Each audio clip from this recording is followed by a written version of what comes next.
ইসলামী আন্দোলন বাংলাদেশের একজন ভক্ত তিনি একটা ফেসবুক স্ট্যাটাসে লিখেছেন, যেখানে বেপর্দা থাকে সেখানে ইসলামী আন্দোলন থাকে না। এবং কোন ছবিটা পোস্ট করেছেন সেটা এই মুহূর্তে স্ক্রিনে দেখতেও পাচ্ছেন।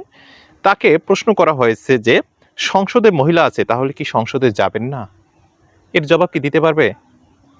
ইনি যে এই ধরনের স্ট্যাটাস লিখেছেন, এর জবাব কি উনি দিতে পারবেন? সংসদে মহিলা থাকবে, সেখানে সংসদে যাবে না চরমোনাই? গেলে সেখানে পর্দা টাঙিয়ে যাবে, পর্দা ঝুলিয়ে রাখতে হবে মহিলাদের সামনে। তারপর বিপরীতে তাদের যারা মানে নেতা আছে, যারা এমপি হবে, তারা সংসদে যাবে, তা না হলে যাবে না।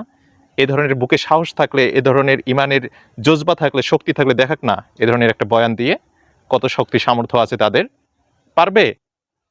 উদ্ভট কিছু মন্তব্য কেন করতে যান, যে মন্তব্যগুলো নিজেদেরকেই আপনারা নিজেরাই ছোট করবেন? আরও একটা তার পোস্ট আমি দেখাচ্ছি। তিনি একটা পোস্টে অবশ্য লিখেছেন, জাস্ট একটু দেখাচ্ছি, যে 11 ভাইয়ের মধ্যে 10 ভাই একত্র হয়ে নবী ইউসুফ আলাইহিসসালামকে গভীর কূপে নিক্ষেপ করেছিল, কিন্তু সময়ের পরিক্রমায় সেই ইউসুফ আলাইহিসসালামই আল্লাহর ইচ্ছায় মিশরের বাদশাহর মর্যাদায় অধিষ্ঠিত হয়েছিল। তার এই সুন্দর পোস্টটা কাদের বিরুদ্ধে লিখেছেন জানেন? ওই যে 10 দলীয় ঐক্য আছে না, জামাতের নেতৃত্বাধীন 10 দলীয় জোট, তাদের বিরুদ্ধে তিনি লিখেছেন। এখানে লিখেছেন 11 ভাইয়ের মধ্যে 10 ভাই একত্র হয়ে, মানে এই 10 ভাইকে কিভাবে জামাতের 10 দলীয় জোটের সঙ্গে তুলনা করেছে ভাবা যায়? কতটা আসলে থার্ড ক্লাস লেভেলের একজন চরমোনাইয়ের ভক্ত হলে এ ধরনের লেখা লিখতে পারে। তার আমি একটা কমেন্ট দেখাচ্ছি, তার রিপ্লাই একজন মানে কমেন্টে কি লিখেছেন, এই যে কতটা কতটা আমি আবারও দেখাচ্ছি যে কতটা বাজেভাবে তাকে হেনস্থা করা হয়েছে। যে সেখানে লেখা হয়েছে, আব্দুল্লাহ ইবনে উবাই ইবনে কাব ছিল একজন আশারে মুবাশশারা। আমরা এভাবে লিখেছেন যে আব্দুল্লাহ ইবনে উবাই ইবনে কাব ছিল একজন, আশারায়ে মুবাশশারা ছিল 10 জন। ভাই কি জবাব দেবেন? আছে কি এর জবাব? আপনারা আব্দুল্লাহ উবাই হয়ে গেলেন। 10 দলীয় ঐক্যজোটের বিরুদ্ধে লিখতে গিয়ে এমনভাবে লিখেছেন, তার বিপরীতে চরমোনাইকে বলা হচ্ছে আপনারা আব্দুল্লাহ ইবনে উবাই, আর সেই সাথে আশারায়ে মুবাশশারা ছিল 10 জন। ঢিল ছুড়লে যে পাটকেল খেতে হয়, তার একটা বাস্তব কিন্তু শিক্ষা এই ভাইটা যদি না পেয়ে থাকে, আসলে কিছু করার নাই। এবং সেই সাথে আরও বেশ কিছু দেখাচ্ছি, যে এই যে দেখুন ফেসবুকে কমেন্টে কি এসেছে, ঘুষিয়ার একটা খেলে সব ঠিক হয়ে যাবে। মানে ভণ্ডামির একটা লিমিট থাকে, ভণ্ডামির একটা কিন্তু লিমিট থাকা দরকার। এই যে দেখুন আরেকটা কি পোস্ট করেছে চরমোনাইয়ের একজন ভক্ত সমর্থক, অন্ধভক্ত, জানি না হবে কিনা এবং কতটা শিক্ষিত এটাও আমি জানি না, কতটুকু ইসলামকে ধারণ করে লালন করে সেটাও জানেন, কিন্তু মাথায় মাশাআল্লাহ টুপি আছে, দাঁড়িয়ে আছে রাসূলের সুন্নত, এবং পাঞ্জাবি বা জুব্বাও আছে, এগুলো কিন্তু ভালোই লাগতেছে। বাট তার পোস্টগুলো একদম থার্ড ক্লাস লেভেলের ছেঁচড়া টাইপের যারা আছে তাদের মতোই লাগতেছে, বিশেষ করে বামপন্থী যারা আছে তাদের মতোই লাগতেছে। তিনি লিখেছেন জামায়াতের গৃহপালিত পশু। কাকে উদ্দেশ্য করে লিখেছেন জানেন? এই ব্যক্তিটাকে উদ্দেশ্য করে, যে ফেসিবাদ বিরোধী আন্দোলন করতেছে, যে সবসময় বাংলাদেশের মঙ্গলের জন্য কাজ করতেছে। হতে পারে সে জামাতের, আমি ধরে নিচ্ছি তার তর্কের খাতিরে, সে জামাতের, ধরে নিলাম জামাতের হয়ে কাজ করতেছে, ধরে নিচ্ছি, তাই বলে তাকে পশু বলা কি কোনো একটি ইসলামিক দলের আদর্শ? কোনো একজন ব্যক্তি যদি কোনো একটি দলের জন্য কাজ করে, সে কি পশু হয়ে যায়? এটা কি চরমোনাইয়ের আদর্শ? চরমোনাই কি এটা শিক্ষা দিয়েছে? আসলে কি বলবেন, এটা আমি পড়তে পারবো না, জাস্ট আপনাদেরকে দেখাচ্ছি। আপনারা একটু দেখেন কি লেখা হয়েছে তার বিরুদ্ধে, কেন লেখা হচ্ছে, নিশ্চয়ই এতক্ষণে বুঝতে পেরেছেন।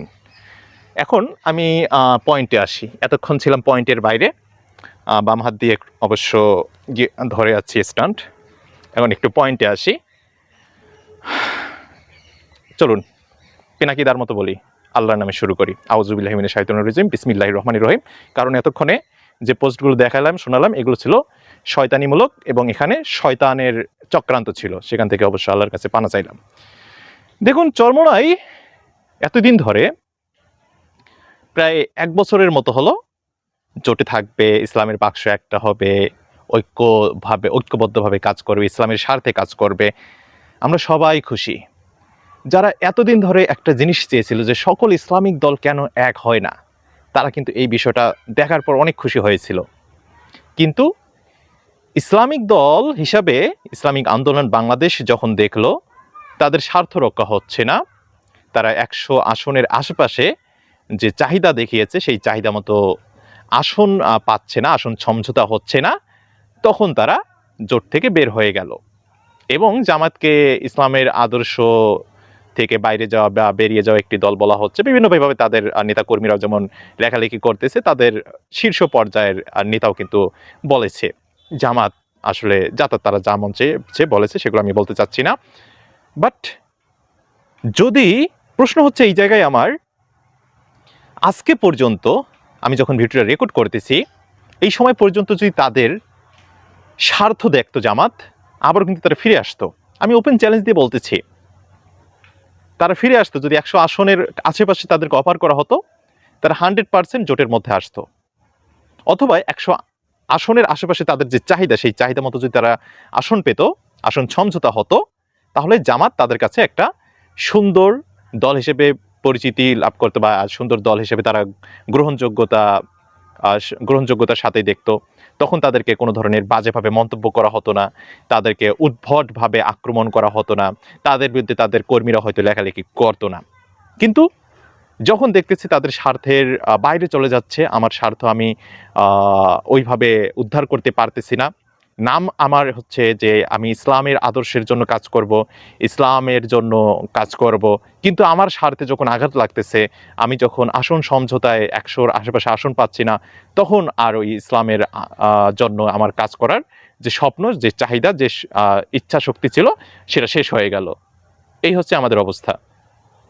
আসলে আমরা মুখে যত কথাই বলি, আমরা যারা রাজনীতিবিদ আছি, মানে আমি তো রাজনীতিবিদ না, ওই যে শীর্ষ পর্যায়ে যারা রাজনীতিবিদ আছে, যারা যে দলেরই হোক না কেন, সবাই স্বার্থপর। দলের জন্য, স্বার্থের জন্য কাজ করে। দলের স্বার্থ সবার আগে, তারপর অন্য স্বার্থ দেখে। আজকে দলের স্বার্থের বাইরে কিছু যাক, দেখবেন সেখানে অনেক কিছুই তৈরি হবে। ইসলামের জন্য কোন দলটা নিরপেক্ষভাবে কাজ করতেছে? যদি ইসলামের জন্য কাজ করতো, যদি ইসলামের স্বার্থে কাজ করতো, তাহলে এতদিনে আমরা বাংলাদেশে অনেক কিছু দেখতে পারতাম। এই যে হানাহানি, এর বিরুদ্ধে ও লেগে যাচ্ছে, ওয়াজ মাহফিল এর বিরুদ্ধে ও কথা বলতেছে, আবার জোট ভেঙে যাওয়ার পর এর বিরুদ্ধে ও কথা বলতেছে, এগুলো কি ইসলামের আদর্শ, ইসলামিক দলগুলোর আদর্শ? না, আমি সবার কথা বলতেছি না, শুরুতে সবার কথা বলতেছি যে ইসলামিক দল বলেন, আবার অন্যান্য রাজনৈতিক দল বলেন, সবাই কিন্তু দলের স্বার্থটাই আগে দেখে। এজন্যই বলছি যে আসলে সবাই স্বার্থপর, এটা হচ্ছে আমার পয়েন্ট। কিন্তু সবাই যে আবার ওই মন নিয়ে রাজনীতি করে এমনটা না। আবার যারা নিঃস্বার্থভাবে রাজনীতি করতে চায়, তারা হয়তো বা সংখ্যায় কম, করতে পারে না। জামাতের মধ্যে বা অন্যান্য দলগুলোর মধ্যে এই যে বিভেদ আমরা দেখতেছি, এই বিভেদটা কিসের কারণে? শুধুমাত্র স্বার্থের কারণে। ইয়েস, শুধুমাত্র স্বার্থের কারণে। জামাত তাদের স্বার্থ দেখেছে, ইসলামী আন্দোলন বাংলাদেশ তাদের স্বার্থ দেখেছে।